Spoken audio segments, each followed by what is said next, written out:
Eric and Lyle Menendez were glued to the screen as prosecutors made a major announcement in their murder case, watching it all unfold from behind bars.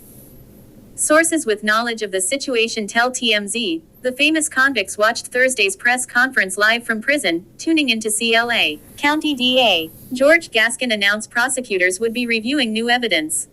Gaskin says his office is reviewing Eric and Lyle's claims that their father, Jose Menendez, molested them before they killed him, and he said he would decide if the brothers should get a new trial or if prosecutors should go for a new sentence, presumably manslaughter, which could set them free. We have been given evidence. We have been given a photocopy of a letter that allegedly was sent by one of the brothers to another family member, talking about him being the victim of molestation. We've also got evidence that was provided by the defense, by his lawyers, that one of the members of the Menudo van alleged that he was molested by the father. None of this information has been confirmed. We are not, at this point, ready to say that we either believe or do not believe that information.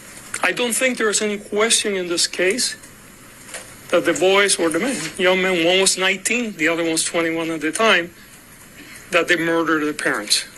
I think that's factual, it's been established. I think the questions that are presented to us is two simple questions.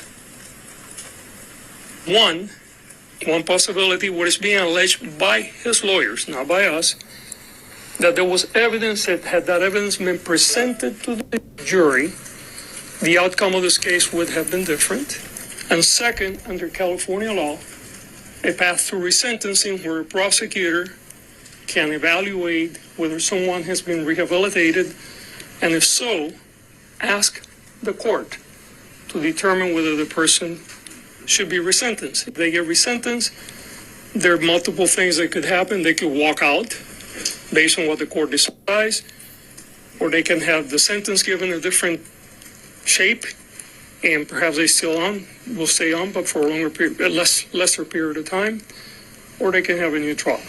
You touched on it, but this letter was written by which one of the brothers? It was written to a cousin. It was written to a cousin who passed away, I believe, in 2003. And so it was never part of either of the trials before. Correct. And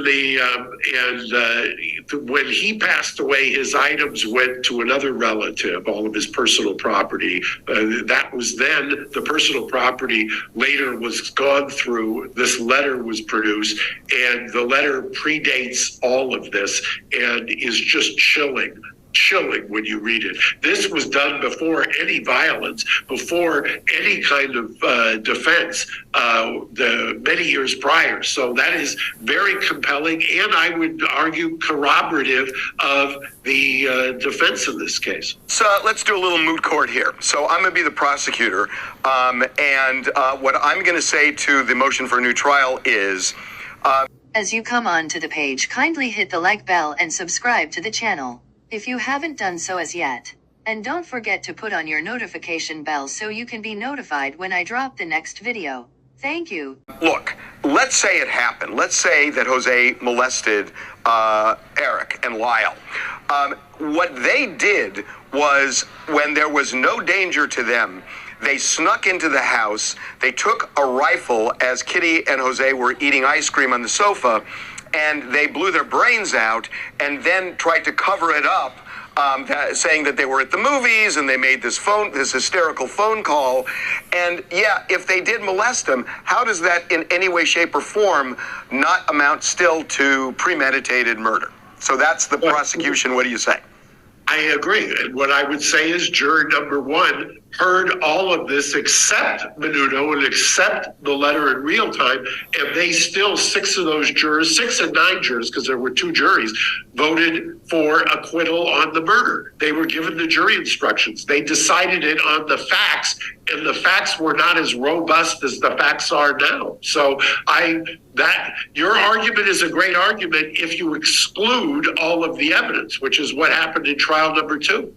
Gaskin says his office is reviewing Eric and Lyle's claims that their father, Jose Menendez, molested them before they killed him, and he said he would decide if the brothers should get a new trial or if prosecutors should go for a new sentence, presumably manslaughter, which could set them free.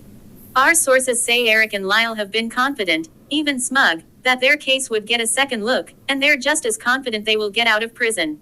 The brothers are serving life sentences at Richard J. Donovan Correctional Facility near San Diego, and they've got lots of folks calling for their release, including Kim Kardashian. Those claims are highly relevant, because it goes to whether the judge in the second Menendez Brothers trial erred by not allowing evidence in that Jose allegedly molested his sons. Gaskin says he hasn't made a final decision yet, and a hearing is scheduled for November 29th. Gaskin said Thursday his office is aware of the new claims by a former member of the band Menudo, who says Jose also molested him. Ryan Murphy isn't budging after the Menendez brothers threw shade at their portrayal in his new Netflix series, and while he's at it, he's also defending the incestuous storyline between the duo. The director was scratching his head over why Eric and Lyle were so mad about Monsters, the Lyle and Eric Menendez story, especially since he said he knew for a fact they hadn't even watched the show yet. Addressing Eric's lengthy criticism in particular, Ryan told E! News at the Grotesquerie premiere he hoped Eric actually watched the series, adding if he did, he'd be unbelievably proud of Cooper Koch, the actor playing him.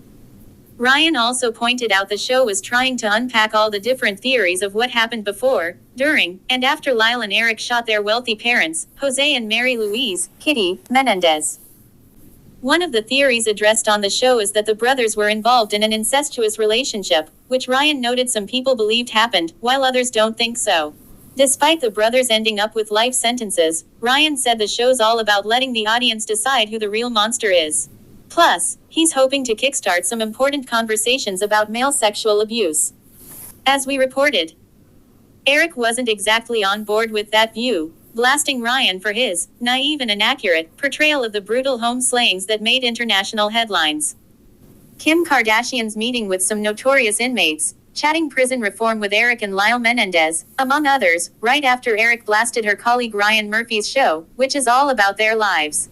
Sources with direct knowledge tell TMZ. Kim just stopped by Richard J. Donovan Correctional Facility near San Diego to speak to a group of around 40 inmates, including Eric and Lyle.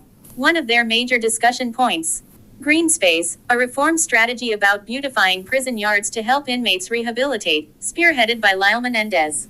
Eric's also a huge part of the project, as we told you. Eric recently called BS on Murphy's new series, blasting the show as a naive and inaccurate depiction of the killings that made worldwide headlines. He said went out of his way to paint him and his brother in the worst light possible by leaving out the allegations of abuse against their father. Of course, Eric and Lyle are serving life sentences for brutally murdering their parents, Jose and Mary Louise, Kitty, Menendez, with a shotgun back in 1989. Kim's tight with Ryan after working on the latest season of American Horror Story with the prolific producer, so, hopefully, there wasn't any awkwardness during the meet and greet, given Eric's less than glowing review. As you leave the page, don't forget to hit the like bell and subscribe to the channel. Thanks for watching.